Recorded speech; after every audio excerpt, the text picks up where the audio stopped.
ఏదైనా ఇచ్చే అన్నయ్యనవుతా, పిలవాలే కాని పలికేటి తోడు నీడైపోతా.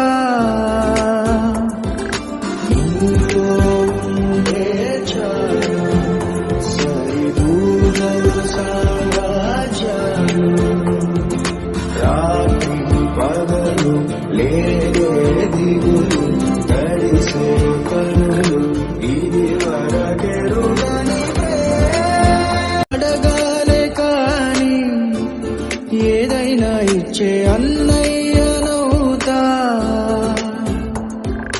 పిలవాలే కాని పలికేటి తోడు నీడైపోతా. అందరికీ నమస్కారం. నేను మీ బతుకమ్మ హీరో విజయ్ భాస్కర్. ఈ రోజు 10వ తారీఖు మా హాస్పిటల్ దగ్గర అన్నదాన కార్యక్రమం